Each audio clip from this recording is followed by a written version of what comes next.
Good morning, America. You're listening to America's Voice Now. My name is Michael Evans. I'll be your host this hour. Happy that you could join us this beautiful day. We are going to have a special guest this morning. It is Mike Cunningham, State Senator for Missouri in our district, which is the 33rd. And Mike will be elucidating on the issues that are currently in the Senate right now, and we will talk about a couple of different issues surrounding some of the legislative drives or initiatives that are being instituted by the Senate as we speak. There's a busy session in the House and in the Senate right now in our Assembly, and Mike can kind of give us a brief overview of that. I know that, Mike, you're with us, I'm assuming? I'm with you. Good morning. Hey, good morning. I know that you mentioned to me earlier that you were up until some 4 o'clock in the morning working. Yes, we stayed until session till 3:45 this morning. Well, I night. I appreciate you joining with us this early. Yeah. And that's good. I'm glad to do it. I'm hoping you've had 3 or 4 cups of coffee. Not yet. To help kickstart things. This is a busy session. Yes, it is. Things have gone extremely well in the Senate. I'm really pleased with the direction we've headed. It's worked the best it's worked in the past 10 years that I've been up here. Well, that's outstanding. That's good news. Yes, it is. It's good news for citizens of Missouri. That's what they expect us to do, is come up here and get things done, and it's working well. I just can't express how pleased I am. I go home with a smile on my face, and staying till 4:45 last night was great because we got things done. The night before that, we were there till 10:30. The night before that, we were there late, and our leadership just is taking the role and saying, hey, we're not going to go home. We're going to stay here and get things done. And that really pleases me. I want to get something done. Well, that's outstanding. I'm hoping that the members who are in the House and the Senate this year are a little bit more, shall we say, sovereignty-minded. I think that what we're seeing is a significant push on the federal government side to really kind of strip the states of the 10th Amendment independence that they are supposed to have. And I'm hoping that our Senate and our House this year are going to be a little bit more geared towards declaring our 10th Amendment sovereignty and our right to say we can rule our own affairs. Thank you very much. Is that the feeling, the general consensus that you're getting? Yeah, there's a lot of that this year. Everyone's scared to death of the federal government with Obamacare and with their Second Amendment rights and freedom of speech, et cetera, like that. So there's some people that are stepping up and taking the lead on that. Okay.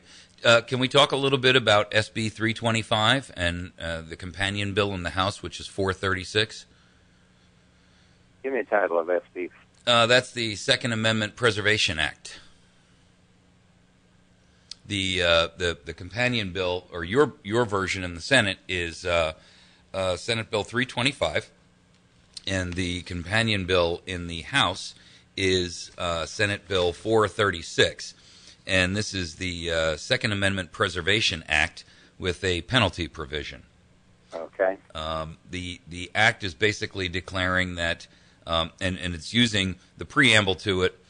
Utilizes a lot of language that is direct from our founders, and basically states that the federal government is limited in its power, which is being affirmed under the 10th Amendment to the U.S. Constitution, and that as it stands, the state of Missouri is looking to nullify federal acts, laws, rules, orders, and regulations relating to all firearms and accessories and ammunition in the state of Missouri.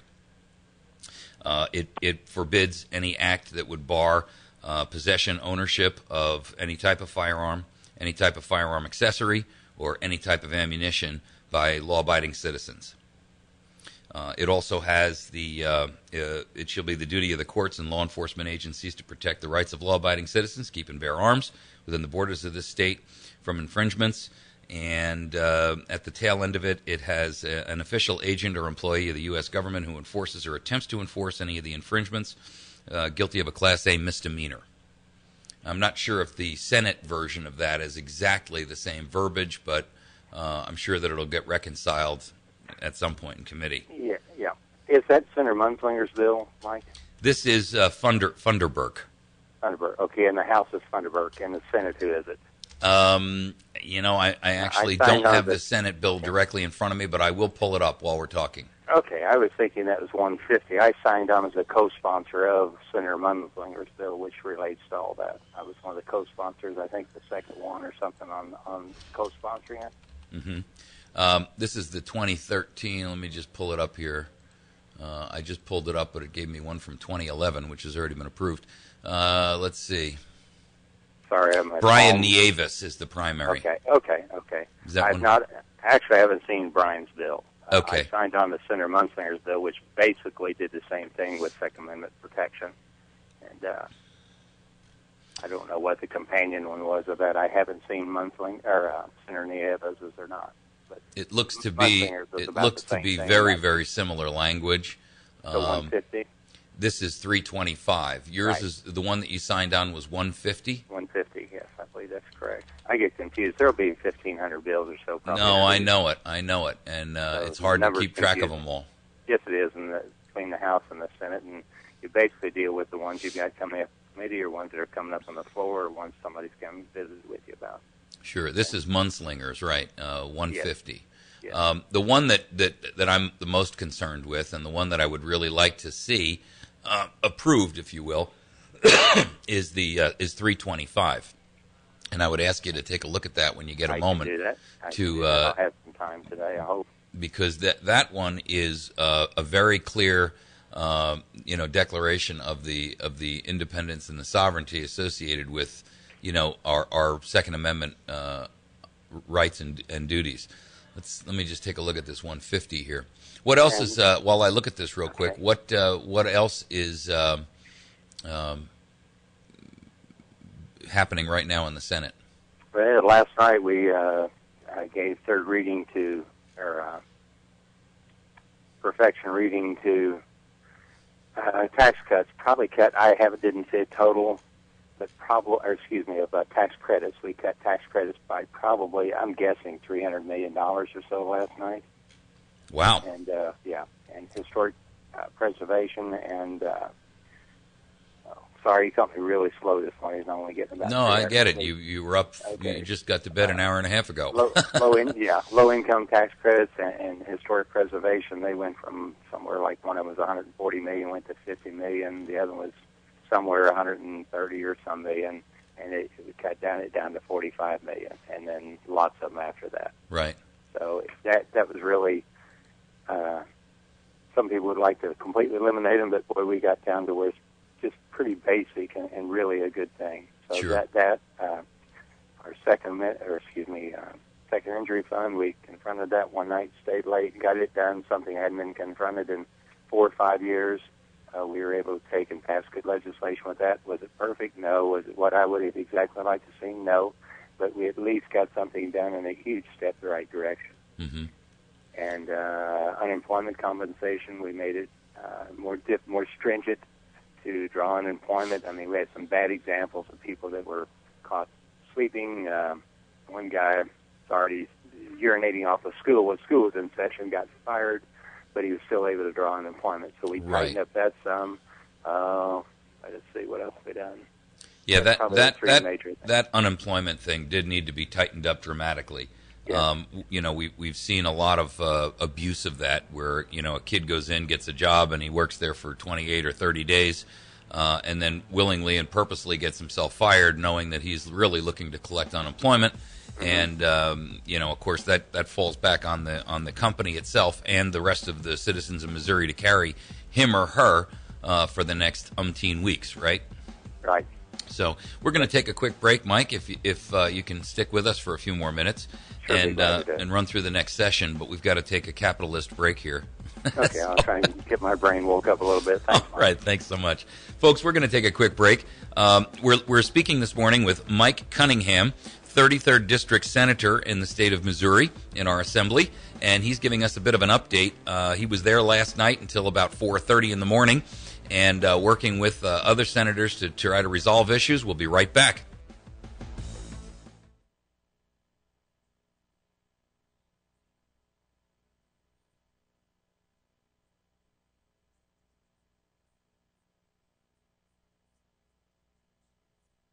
There's one man on this earth who really, truly gets it. You want to know why the country's gone to hell? It's because the guy that's president of the United States, may I say, with all due respect, is an economic moron and an ideologue. And he's not going to allow knowledge and evidence and information of other sorts to get into the way of his agenda, which is why we must stop it at every turn and in every way we possibly can. Weeknights from 5 till 8, Mark Levin on the Ozarks Best News Talk 107.1.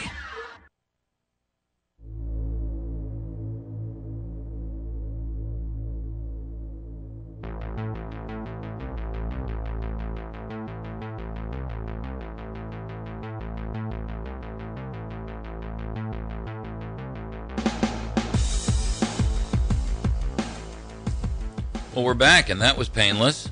All we had to do is hear about Mark Levin, who, by the way, I happen to like very much. Good morning, Mike. I'm sorry I put you on hold there for a minute, but we had to run that capitalist break.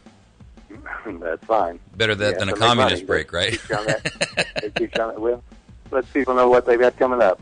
Well, capitalism, in my opinion, is probably the only system that really has shown any propensity to be able to survive as a standalone option. Socialism and communism are great until they run out of other people's money. I don't know other people see that. I mean, we got some pretty great examples in the world. My gosh, I'm in my 60s, and so I've seen numerous examples. I just really don't understand how white people can't see that. Sure. Well, I think they don't want to see that because it means that they have to turn against their own best interest, right? I guess. I don't know, but it's so temporary and so permanent and I don't know. I just don't understand it. The nice part about Missouri, we have to have a balanced budget. We've done things that have tightened it up and make it be a balanced budget for sure. Right. And boy, Missouri's in such good shape compared to other states, and there's a lot to be said for that. Sure. Well, I'm a big proponent, of course, of capitalism and free markets and free enterprise and that type of thing. And there's one bill that is currently in the House, and I'm not sure if there's a Senate equivalent to that. It's called House Bill number 46, and one of the things I really like about it is that it has 4 new sections added to Chapter 305 of RSMO, which basically bans unmanned aerial surveillance.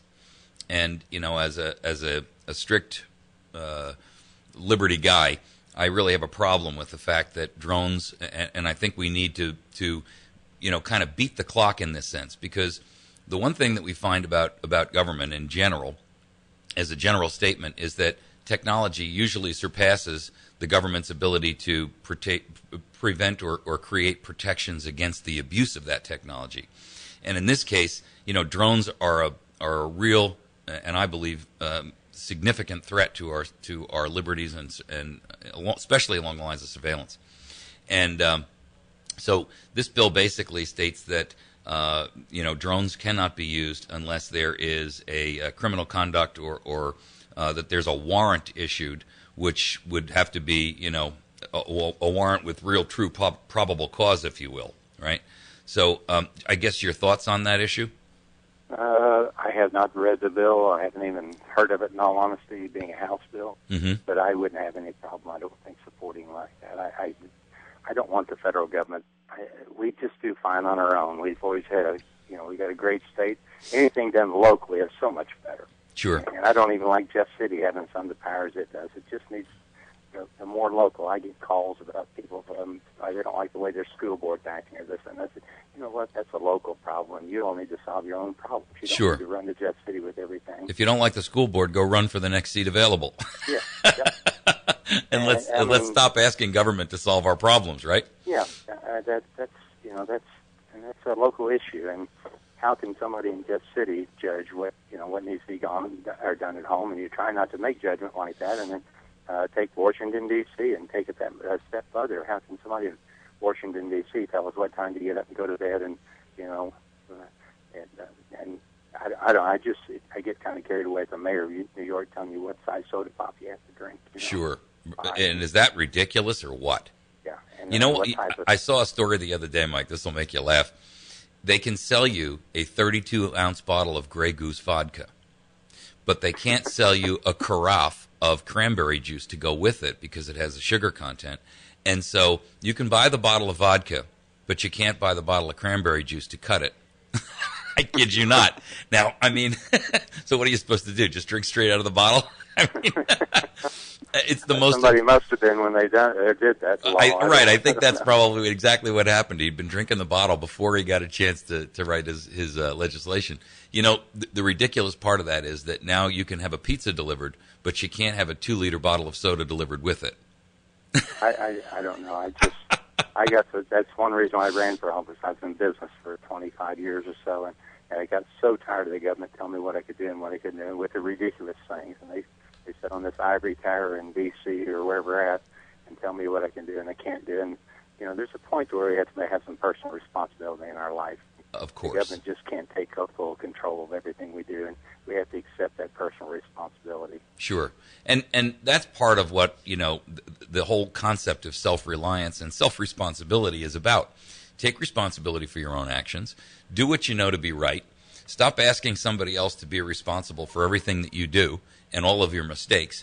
And let's just move forward with the concept that, you know, there is an old ethic about hard work that actually is true, and that, you know, if we all pull together and we all pull our own weight, we're all going to be fine. It's this problem of expecting somebody else to carry your weight for you, not because you're incapable, but because you're just too damned lazy. Yeah, and haven't had the right values instilled in you and stuff like that. I mean, and government doesn't help it, my goodness. You get cell phones free, you get food stamps, and we all want to help somebody that's down on their luck. Somebody 10 minutes at a time. You know, I'll take money out of my pocket. I've done that for years. You would too. Sure. I mean, we're such a generous nation. Right. But my gosh, when the government starts giving us food, housing, medical care, cell phones. Right. I mean, free cell phones? That just totally, I couldn't believe it when somebody called and asked me about that. I know it. But they acted and found out, oh, yes, there's two. It's a federal program, not state. It cost us $2 billion, Mike.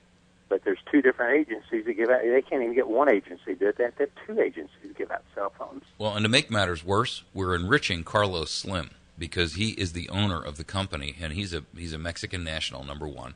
Number two, he's the richest man in the world. Number three, he is the owner of the company, and we are enriching his pocket literally to the tune of $2 billion last year. Wow. To me, that's not an outrage. That's a sin. And to expect American taxpayers to pay for that is just, you know, beyond the limits of reason. So, you know, on this, if I can just jump back to this drone thing with you for a minute, because we've only got a couple minutes before the next break. One of the things that this was introduced by Guernsey, Representative Guernsey. I don't know if you know him or not. I know. Yes, I do. He came in, when I was in the House. Yeah. He this was submitted by him, but I'd actually like to amend it, and I'll be more than happy to talk with you about, you know, maybe writing some language to help create a Senate side version of this. I would actually like to go a step beyond this and not only indicate that, you know, that these drones have there must be a warrant issued for their use, but because they're also in use by corporations, i.e. news agencies and things like that. I'd actually like to register all drones with a state database. In other words, I want to turn the tables on these guys. If you want to register my gun, I want to register your drone. And I want to create a state database where they have to submit a flight plan for every flight that they make, and then retain the images and the videos that they capture from that, so that the last sentence of this, which states that any aggrieved party may in a civil action obtain all appropriate relief to prevent or remedy a violation of the act, would have the wherewithal to go back to this database, and of course that's where the proof resides, right? Because a law that gives you a remedy but doesn't have any way for you to gather the proof is really no law at all. All it does is really enable the violator to continue to do that. And so there is a section in here, that the last sentence, that says no information obtained or collected in violation of this act may be admissible as evidence in a criminal proceeding in any court in the state or in an administrative hearing, which I think is wonderful. But I think we need to go a step further and say that if you own a drone, you've got to file a flight plan for every flight that you make, number one. And number two, you have to retain all the images, videos, and any other evidence that you obtain through that, whether you're an agency or whether you're a a private news organization, as an example, and that proof has to be retained for some period of time so that individuals who might be violated by this would have the ability to go back and, one, know that they have been, and two, take action against it. Your thoughts on that? That's a bunch.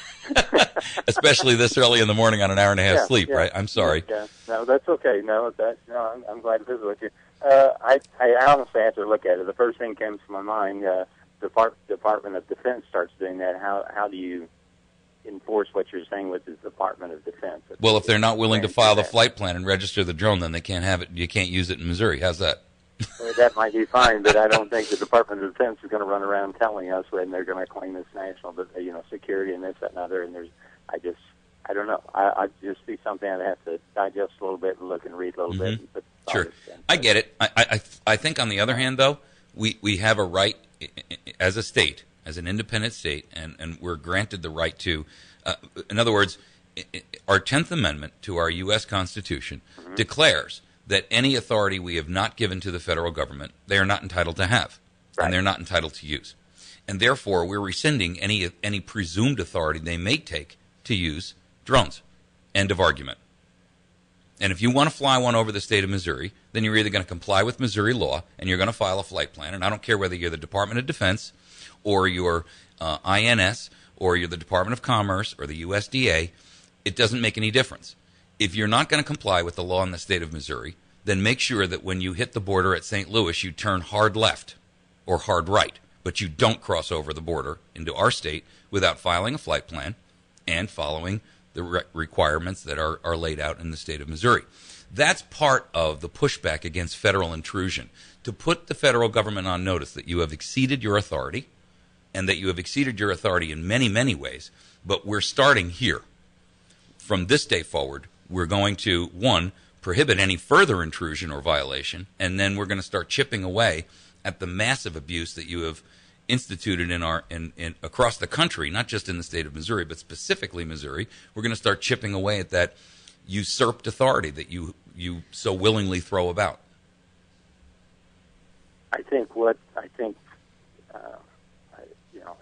That's a lot to think about all of a sudden. I think one thing I really do like about it, Mike, is that you've started some conversation.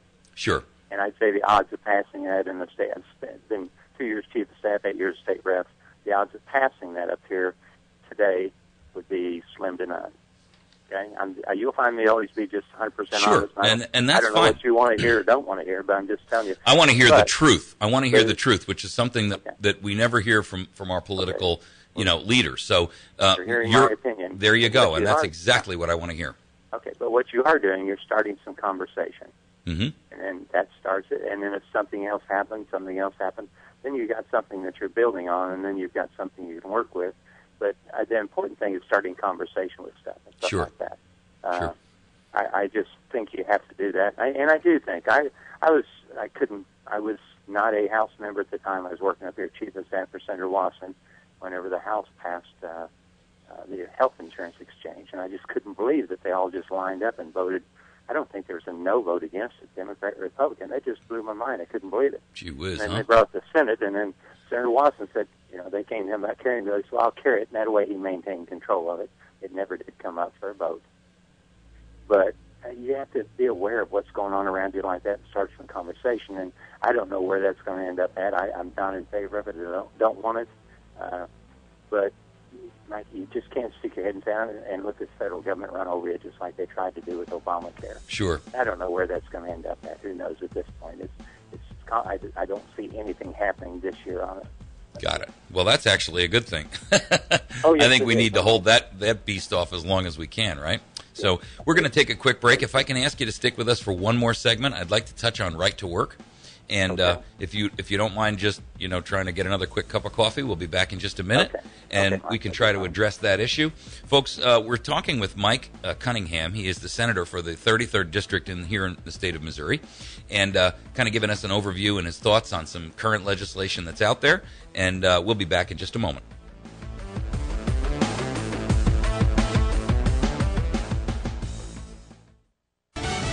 Fox News News Radio, I'm Karen McHugh. 15 inches in Oklahoma, 13 in Missouri, a foot in Kansas. The Midwest once again digging out of a major snowstorm, the second in as many weeks. Driving is sketchy at best. This Illinois motorist is determined. Having little panic attacks, but I said I got it. I've been doing this for 23 years. I'm okay. That same system now headed for southeastern Michigan and northern New England, which could get up to a foot of snow tonight. John Kerry's first trip abroad as Secretary of State has moved on to Paris, where he held talks with French President Hollande. The two spent an hour consulting on Iran's nuclear program, among other subjects, and also Syria, where Fox News has confirmed Western powers are soon to offer body armor, stepped-up training, and other new forms of support to the rebels battling to overthrow dictatorial President Bashar al-Assad. Fox's James Rosen. Meanwhile, in Washington, Chuck Hagel has been sworn in as the new Secretary of Defense. Fox News. We report. You decide. The area's best selection of firearms, ammunition, and accessories can only be found at West Plains Pawn and Jewelry, your Class 3 dealer for automatic weapons and suppressors, including Gemtech and Huntertown, with a great selection of holsters, slings, magazines, and gun storage options. West Plains Pawn and Jewelry will also do special orders. With new arrivals every week, the area's best selection of firearms, ammunition, and accessories can only be found at West Plains Pawn and Jewelry, 1713 West U.S. Highway 160, or shop online at westplainspawn.com. I know what you're thinking, Bunk. You're thinking, did he fire 6 shots or only 5? Dirty Harry gets all his ammo from the battery station.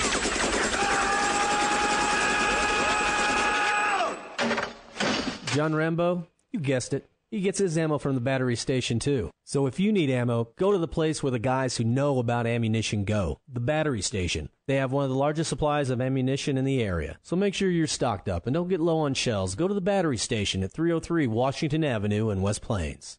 You have insurance on your car, house, and health. At Ozark Mountain Self-Reliance, we sell food and water insurance. We have Life Straws and Berkey water systems.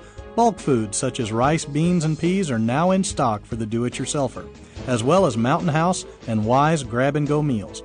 Let this year's tax refund get you started. Ozark Mountain Self-Reliance, 3225 Highway 62 East in Mountain Home, just a half mile past Walmart, 870-492-4030. Everybody knows Crossroads Convenience has the coldest beer in town, but did you also know they have U-Haul rentals available 7 days a week? The best hot beverage selection of coffee and cappuccinos to help keep your body warm during these colder Ozark days and nights. That's Crossroads Convenience in West Plains. If you missed America's Voice Now at 8 a.m. this morning, catch a repeat of America's Voice Now with your host, Michael Evans, at 8 p.m. every night, Monday through Friday, right here on 107.1, the Ozark's best news talk radio network. Weather sponsorships are now available on News Talk 107.1 The Point. Get more information, email info@diamondmediaradio.com for complete details. From the Point Weather Center for this morning, mostly cloudy skies, rather cloudy through the day with a slight chance for a flurry, high 40. Can't rule out a flurry tonight, otherwise mostly cloudy, low 28. Cloudy both tomorrow and Friday with highs each day near 40, partly sunny Saturday. I'm staff meteorologist Jim Rinaldi, and for more information, visit my1071thepoint.com.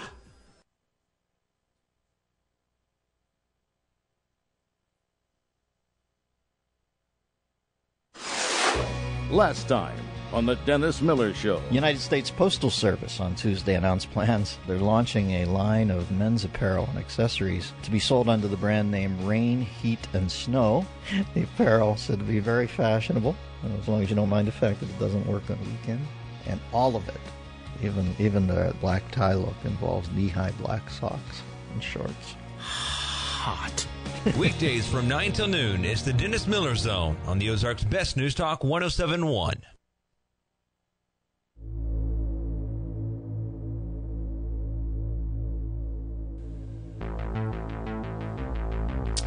All right, we return. We're talking with Mike Cunningham, Senator for the 33rd District. He spent last night until about 4 o'clock in the morning working with other members in the Senate to bring some issues to resolution. And for this last segment that I'm going to ask Mike to be imposed upon for, I think I'd like to kind of touch this issue of right to work, Mike. Majority Leader Ron Richard is stating that he will not prioritize passage of right to work. Can you give me your thoughts on that? Well, two things. I wouldn't say that's definitely a no. And for several reasons. Because one, you don't play all your cards. I mean, you kind of have to have a whole card. Sure. And he has to check the votes and see what vote is there. Right. How do you stand on this issue? I'm definitely in favor of right to work. I'm a business person, and the individual business needs that. Yeah. And I think it puts the unions to where they're held accountable, to where they're going to have to earn their money with that employee. Sure. So if they earn their money, I think they can keep their job. If they don't, but it holds them accountable. But so many industries that won't come to Missouri because we're not a right-to-work state. And that's my real number one complaint. We're 50th in job creation, and we're basically prohibiting industry who wants to come here because we have great labor, we have skilled labor, we have low taxes, we have lots of land available, we have great utility capabilities, and yet the one thing we can't give them that they all want is right to work. There's a relocation company out of St. Louis. I don't remember the name of it, but they only take 16 clients a year. Right. So last year, out of 16 clients, the very first question 8 of them asked was, is there a right to work state? And they said, no, it isn't. So they took Missouri right off of that. First question took them out of play. Yep. That is just a shameful loss of opportunity, to be honest. Yeah. The next 4 took it out within the next 5 questions, and so that left us 4 out of 16 to even try and get. Oh, my goodness. And they just narrowed our field, and I don't know where it came from there or where it went from there, but, I mean, just took us out. Toyota said they will never come to Missouri, and they pay good wages. Their factories pay well, take good care of them. Heck yeah, they do. But they will not come as long as we're not a right-to-work state. I mean, there are just a number of industries that have just told us that. Let me ask you a question, Mike. How can we, and how can my listenership, and we have a pretty large organization and listenership of legitimate, activated, motivated folk. How can we, as a group, make a difference here? I mean, can we communicate with Ron Richard and express our interest in seeing this legislation pushed forward? The problem's the governor. It's not Ron Richard. It's not the House. It's not the Senate. It's the governor. And then you have some people. You have union members out of St. Louis that serve as senators or serve as state reps, and they're just not going to vote for it. And so if you don't have enough votes to override the governor's veto, right? But we do have take it up, or should you not? I understand that, but I think that we can apply. I mean, look. If the legislators are not going to listen to the citizenry that elected them, regardless of their position and whether or not they're endangering their future career as a politician, then frankly, I, on a personal level, have absolutely no use for them. I understand, but they're not endangering their career as much as they are your future. Because if you take and you lose a couple more a couple more party members out of St. Louis, they may be replaced with some of those crazies that want to come in and confiscate all your guns. So you have to maintain, a majority to get things done and chip away at stuff. Sure. Get conversations started, et cetera, like that. And if you lose that majority, you're going to see so much crazy stuff come out. I mean, you're going to see taxes go crazy. You'll see tax credits taken. You'd be amazed the arguments you hear about some of this stuff. No, I don't away your guns. I don't disagree with that, and frankly, go ahead and let them try to take away the guns. We've got a Second Amendment that guarantees that, and there's no law that's ever been written by man that supersedes that. So I throw that challenge and that gauntlet down. And frankly, I'm tired of hearing that kind of threat from those people. Well, that's the mentality, though. That's I'm not worried about the threat, but that's the mentality of these people. Yeah, but I think that I think one of the problems that the conservative, and I say the conservative because I don't want to say Republican because it's not just limited to that.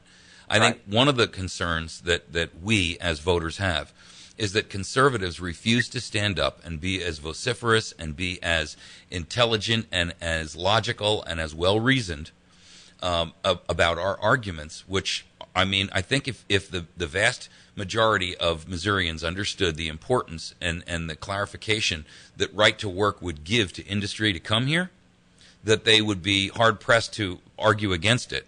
It doesn't, it doesn't eliminate unions. It just gives the employee the opportunity to elect to join that union or not. Nothing more. And the idea of paycheck protection and all that kind of talk is really a distant second place solution, because while that may protect the paycheck of the employee, it gives industry absolutely zero confidence that they're going to be able to move here and have a true opportunity to be successful. And so I think that, quite frankly, one of the reasons I think Republicans as a general collective group are losing election after election after election is because, frankly, they just will not stand up and put some steel into their spine.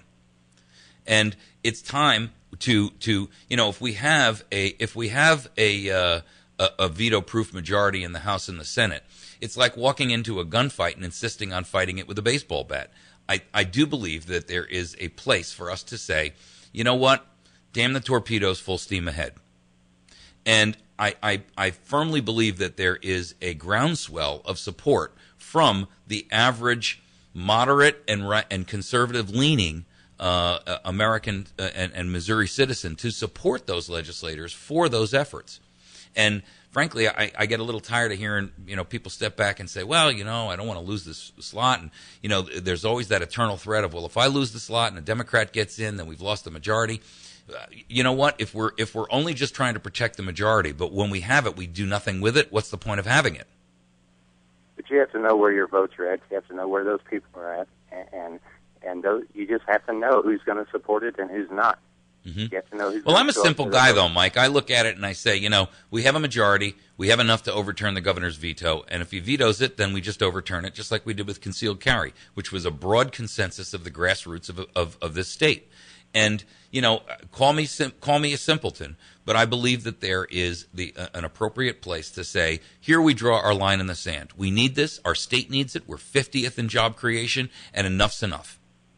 I agree with you. I don't want to argue about that because I agree wholeheartedly with you.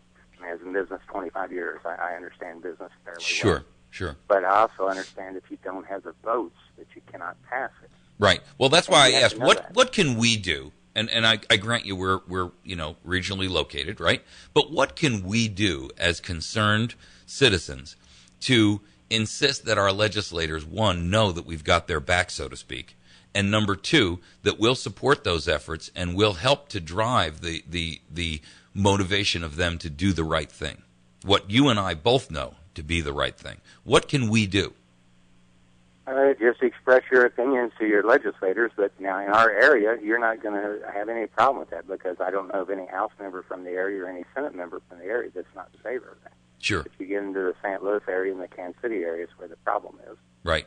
And their viewpoint is that, I'm a union member. These folks have taken good care of me over the years, this, that, and other. Great. Stay with it. I will, yeah.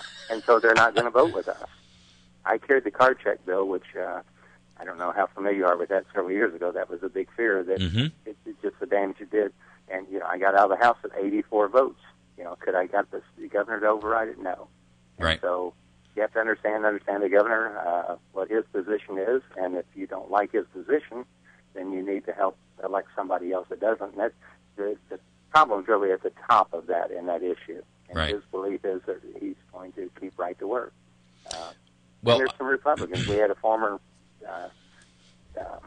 Speaker of the House that said he would never bring it up. Right. And he's a Republican Speaker of the House. Sure. Well, I know Tim Jones wasn't going to bring it up, and he changed his tune because, frankly, there was a lot of push from the grassroots to say, we don't care about paycheck protection. We do care about right to work because, let's be candid, right to work gives you paycheck protection and right to work. I mean, it effectively does both, right? So, he changed his tune on it. And I think, maybe with some grassroots and push, we could get Ron Richard to do the same thing. If that comes over from the House, Ron Richard will hear it. And Ron's not completely closed to it or whatever. Mm-hmm. But he's a very bright, he's a business person. He's 35 or 40 years in business. So right. Ron knows the issues. He would be a great governor. I would love to see Ron Richard governor because he's definitely no nonsense. Right. Well, that's great. He calls a spade, and I've seen him do that to the governor or anybody else. He will not take a back seat. Gotcha.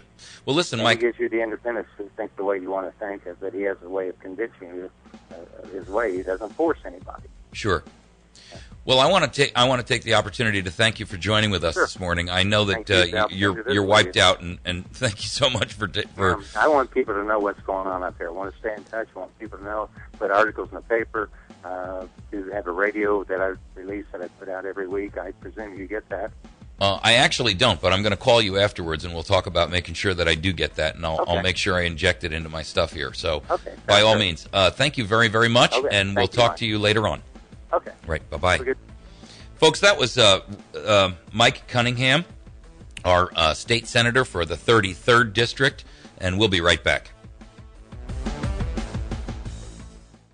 Family Fun and Fitness, LLC presents rape and assault prevention classes at Country Cupboard in Licking, Missouri. Men, women, boys, and girls, if you want to know how to stack the deck in your favor in a situation where violence is the only answer, this class is for you. Rape and assault prevention classes are held Monday evenings at 5:30 beginning February 11th and run through March 18th. Class size is limited, so call today 417-260-1006 or register at Country Cupboard, 217 North Highway 63 in Licking. Hi, Yancey here for the Buzz Shopper. Our March issue will soon be in 14,000 mailboxes in Central Howell County. Our March issue covers St. Patrick's Day and Easter. If you or your business have a message to put out or a sale or grand opening, consider using the Buzz. 14,000 copies seen by 30,000 people. Our rates are affordable. Call us at the Buzz, 274-6021. That's 274-6021. Let's put the Buzz to work for you. A doomsday deadline looms in Washington on the next Alan Colmes Show. With just a week to go until the sequester hits, is America on the brink of fiscal disaster? We'll compare the rhetoric to the facts, and we'll take a close look at the blame game. Plus, you can be part of the debate. Pick up the phone, call in, make your voice heard on the next Alan Colmes Show. Weekdays 9 to midnight. It's the Alan Colmes Show on the Ozarks Best News Talk, 107.1 The Point. We don't need to be in anybody's face, and we don't need to, we don't need to become everything we despise. We don't need to become them. But we also don't need to sit down anymore and be quiet. That's been the problem. But I'm not going to shut up and sit down. I'm not going to sit in the back of the bus. I'm sorry. This is the Glenn Beck Program. Weekdays from 2 to 5, it's Glenn Beck on the Ozarks Best News Talk, 107.1. All right, want to take a moment to thank our sponsors, West Plains Pawn and Gun. You can find them on the web at westplainspawn.com. You can also reach them at 417-256-3000. Great sponsor and friend of ours. Make sure that you patronize their establishment. Our friends at Ozark Mountain Self-Reliance. They can be found on the web at ozarkmtnselfreliance.com. They are located 1/2 mile east of Walmart on Highway 62 in Mountain Home. You can reach them on telephone at 870-492-4030. Our friends over at the Battery Station at 303 Washington Avenue at 417-257-7799. They can be also found on the web at batterystation.com. Our friends Chantilly's Artisan Bakery, the best damn bakery in 100 miles. You can find her via your telephone at 417-255-2253. Our friends over at Pizza Hut. You can go there any day, Monday through Friday, and 11 to noon, and they have an outstanding lunch special. They have an open buffet where you can get salad and pizza, something healthy and something tasty. Make sure that you visit our friends down at Pizza Hut on Porter Wagoner Boulevard in West Plains. Also, our friend Bill Stone over at Stone Construction. Bill has been in the construction and remodeling business for the last 40 years. If you're considering doing any remodeling, custom and or new construction, or light commercial work and or farm work, make sure that you give Bill Stone at Stone Construction an opportunity to bid on your project at 293-0116. Also, Jason over at the Wits End Classic Barbershop. He is the sponsor of our phone lines at Wits End Classic Barbershop Hotline. You can contact us on our hotline at 417-257-1111 and also 866-554-6636. We'll keep our hotline open for the next 10 minutes of the show. If you'd like to speak with us in reference to any of these issues that we were discussing today with Mike Cunningham, 33rd District Senator, please feel free to dial the hotline now. It's, again, 417-257-1111. Also, you can call us toll-free if you are out in the hinterlands. You can reach us at 866-554-6636. Good morning. Well, not quite sure what happened to our caller there. Okay. If you'd like to give us a shout on the hotline, again, the telephone number, 417-257-1111. Go ahead, caller. Welcome to the show. Yes, I didn't hear you ask Mr. Cunningham about HB 41, and I don't expect you to, I guess, but I just wanted to note that there is a House bill. I don't know what the Senate companion might be, but House Bill 41, which may pass this session, it requires proof of identity and status as the United States natural-born citizen for a candidate for the office of President or Vice President to be submitted to the Secretary of State. And, I support the idea of vetting candidates, but there's a problem with this bill because it tries to define natural-born citizen as simply a plain citizen, and that's contrary to the Constitution. Mm-hmm. So I just, if you have a chance to question one of our Assembly members, perhaps sometime you could ask them what they think about that, and what I don't know what the Senate equivalent is, but what do you do you see the implications, the far-reaching implications of this bill? Because it will lower the constitutional standard for our president. So instead of being a natural-born citizen, which means born in this country to parents who are citizens of this country, it will lower the standard to simply meaning a citizen. Right. And then when you lower it, then you have people like Marco Rubio and Ted Cruz and Bobby Jindal and Rick Santorum. These people were not born to citizen parents. When they were born here, their parents were foreigners. They didn't have U.S. citizenship. So they're not natural born. They're not by nature, by the law of nature, they don't belong to this society. So anyway, it's kind of a complicated issue. Actually, it's not, and I'm familiar with it. So let's just touch on it real quick.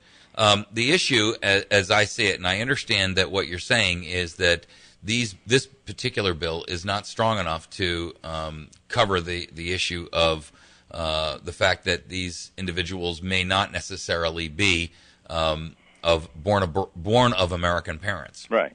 And I won't disagree with you that probably should be very clearly delineated in that. So let's make sure that we're addressing that. Okay, well, I've written to Lyle Rowland, who sponsored the bill, and apparently some lawyers in Jeff City are being asked to look into it, but I don't know what's going to come out of it. The bill has been read, I think, twice in the House, and I guess a third reading is being sought for later on this year. But I'm trying to have somebody stop the wording in it as it stands and revise it so that it conforms to the wording of the Supreme Court in the case Minor versus Happersett, 1875, where the Supreme Court said that a natural-born citizen was a person born in the country to citizen parents. And so I'm just trying to preserve what... So what you're saying here is that they're declaring that a national citizen would be defined under 8 U.S. Code, Section 1401 to 1409, and you don't believe that that's strong enough. Right, exactly. Our Missouri bill would lower the standard for the president from a natural-born citizen to simply a citizen under the 14th Amendment or those codes that you mentioned. Right. And I don't want to see our Constitution, our U.S. Constitution, watered down by a Missouri, lesser requirement. I want to hold to the standard of the Constitution. Mm-hmm. Well, I'm willing to wager you this, that one of the reasons they're going to try to push this through is because they want to be able to run a Marco Rubio or a Bobby Jindal in the 2016 election. Well, that's what I'm afraid of. Either as president or vice president, one of these guys is going to be on there, probably on the ticket, or could be, and then that, in a way, that legitimizes Barack Obama. Because if the precedent that Barack Obama has set, I mean, he was born to a foreign father. He was not a natural-born citizen. I agree. But if we legitimize his fraud in a way by admitting other candidates in the future, then we sort of buy into the whole degradation of our Constitution. As they say, the first murder is always the easiest, right? But after that, they all get easy. I'm afraid so. I'm sorry, the hardest, I should say. Yeah. Right? And I get your point. Once we've created the fiction that we are not going to stick by what the true definition of a natural-born citizen is, and we replace that with a definition under 8 U.S.C. Section 1401 to 1409, that basically, which, by the way, that can be amended at any time, right? So they could amend it even further at that point, and then we're still stuck with even the new amended version. Yeah. So I don't disagree with you. I'm not quite sure how we can go ahead and try to clarify this, other than what I would strongly encourage each of our listeners to do is get a hold of your independent representative and make sure that we're addressing with that representative the fact that we want to make sure that we're using an alternative definition. What is the definition? Do me a favor, because you send me email all the time. Send me an email what your definition is, and I'll make sure we address that. Okie doke, will do. You got it, man. Thanks so much. You bet. Go ahead, caller. Welcome to the show. You've got about a minute or so. Yes, I would like to have heard some information about the upcoming RFID, whether it's going to be implemented or not. Well, according to Missouri state law, that's a settled issue in the sense that they won't have it. Now, the question is, are they trying to do an end run around it by doing something similar but without the name Real ID tied to it? Okay. Is that correct? I heard something from Mr. Cunningham on that subject. But... Well, you're probably right. I should have addressed that, although, frankly, I didn't think to do it. Plenty to go in, yeah. But you're right. I think, Missouri has made a declaration that we are not going to institute Real ID since we have basically nullified Real ID along with, some 15 or 17 other states.